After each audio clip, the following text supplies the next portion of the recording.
दोस्तों नमस्कार। जिस तरह से इटावा की घटना के बाद समाजवादी पार्टी के मुखिया अखिलेश यादव बौखलाए हुए हैं और उनके बौखलाहट के वजह से पूरा यादव समाज जैसे ब्राह्मणों के विरोध में तलवारें लेकर उतर पड़ा है। गाली गलौज और घटिया शब्दों का प्रयोग ब्राह्मणों और ब्राह्मणों के परिवारों के लिए कर रहा है।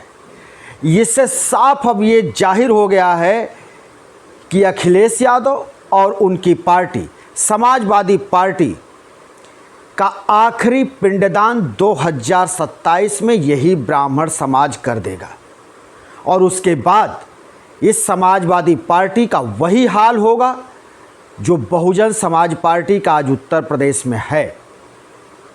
समाजवादी पार्टी जिस तरह से ब्राह्मणों को निशाने पर ले रही है और अपने लोगों के द्वारा ब्राह्मणों के परिजनों को, ब्राह्मणों को गाली दिलवा रही है, उनको हर तरह के अपशब्द से नवाजवा रही है, उससे साफ जाहिर है कि अब समाजवादी पार्टी उत्तर प्रदेश में तो ही क्या, अब पूरे देश में उसका मटिया मेट होने वाला है और ब्राह्मण समाज उसका आखिरी पिंडदान करेगा और 2027 में यही ब्राह्मण समाज समाजवादी पार्टी के ताबूत का आखिरी किल भी साबित होगा। ये हम इसलिए कह रहे हैं क्योंकि इटावा में जो दोनों कथावाचक पहुँचे थे, एक जाटो और एक यादव, हम उनका विरोध नहीं कर रहे हैं।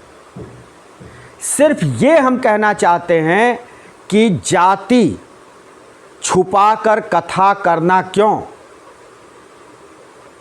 और दो तरह के दो नाम से एक ही फोटो लगे हुए आधार कार्ड रखना क्यों? क्या ये सब उचित है? क्या ये सब संवैधानिक है? अखिलेश यादव बताएं कि क्या देश के अंदर एक ही व्यक्ति के एक ही फोटो पर दो नाम और दो जातियों से आधार कार्ड जारी होता है या आधार कार्ड जारी होगा? ये अपराध नहीं है, ये 420 नहीं है।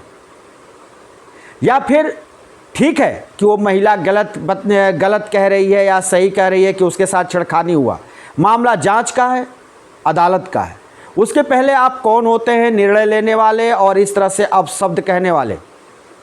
और ये घटना एक जगह की है, पूरे ब्राह्मण समाज ने इस घटना को अंजाम नहीं दिया है।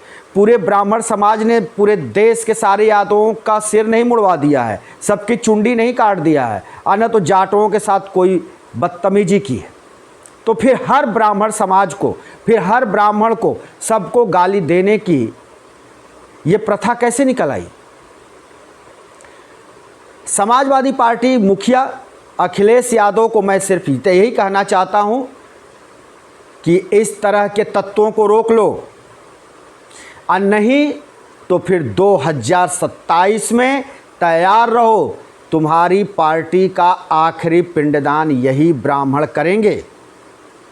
और फिर अखिलेश यादव ये देख लेना कि उत्तर प्रदेश में बहुजन समाज पार्टी की स्थिति नहीं हो गई तो फिर कहना, और ये पीडीओ वालों के सिर्फ इनके भरोसे सरकार बन जाए उत्तर प्रदेश में, ये अखिलेश यादव दिवा स्वप्न है और ये दिवा स्वप्न कभी पूरा होने वाला नहीं है। कहा जाता है कि दिन में देखा हुआ सपना कभी नहीं सच्चा होता, तो ये दिवा स्वप्न जो अखिलेश यादव आप देख रहे हैं, ये कभी जो है सच्चाई में बदलने वाला नहीं है। आप उत्तर प्रदेश के मुख्यमंत्री अब बनने में आपके लिए निसंदेह अब कतई नहीं लगता कि उत्तर प्रदेश में आपकी वापसी होने वाली है। जिस तरह से इटावा के मामले को लेकर आप उकसा रहे हैं यादवों को, और यादवों से ब्राह्मणों को खुलेआम गाली दिलवा रहे हैं और ब्राह्मणों को अनाप शनाप भाषाएं से नवजवा रहे हैं, और ऐसे घृणित शब्द जो लिखे जा रहे हैं सोशल मीडिया पर, इस पर तत्काल अगर रोक नहीं लगी तो अखिलेश यादव समाजवादी पार्टी रसातल में जाने से उसको कोई रोक नहीं सकता। इटावा की घटना की भर्त्सना कौन नहीं कर रहा है? सभी कह रहे हैं कि इटावा की जो घटना है वो पूरी तरह से कानून का उल्लंघन है। अगर ये दोनों जो कथावाचक वहाँ गए थे, एक जाटो और एक यादव, अपनी जाति बताते तो उसमें क्या जाता। हमारे यहाँ तो जाति धर्म को देख करके कथाएं नहीं होती। तमाम हमारे यहाँ ऋषि मुनि हुए हैं, तमाम कथावाचक हुए हैं, आज भी कथावाचक हैं जो दूसरी जातियों से आते हैं, लेकिन फिर भी क्या उनके कथावाचन में कोई अड़चन आता है, कोई उनका बाल मुड़वाता है, कोई उनकी चोटी काटता है या कोई उनका विरोध करता है। ब्राह्मण समाज तो नहीं करता, क्योंकि वो एक सीमा में रह करके, एक आध्यात्मिक सीमा में रह करके अपना वो काम करते हैं, प्रवचन करते हैं, कथा करते हैं। ऐसा तो कहीं नहीं होता, इस तरह की घटना कहीं नहीं घटती।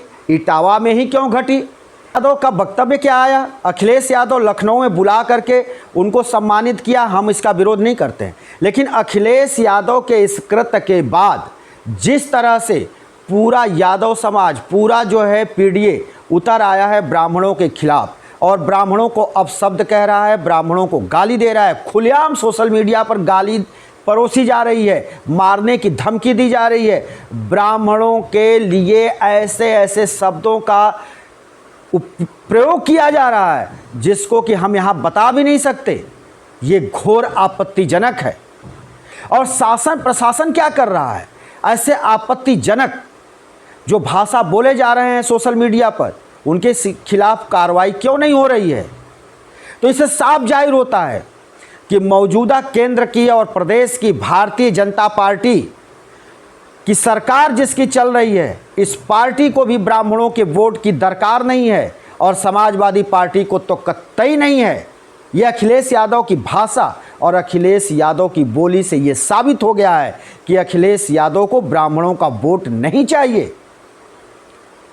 और जिस तरह से भारतीय जनता पार्टी की ये सरकार चुप्पी साध रखी है, ब्राह्मणों के खिलाफ जहर उगले जा रहे हैं और सरकार चुप्पी साध करके बैठ गई है, पुलिस अपना काम नहीं कर रही है, तो इससे साफ जाहिर होता है कि भारतीय जनता पार्टी को भी ब्राह्मणों का वोट नहीं चाहिए, न समाजवादी पार्टी को चाहिए।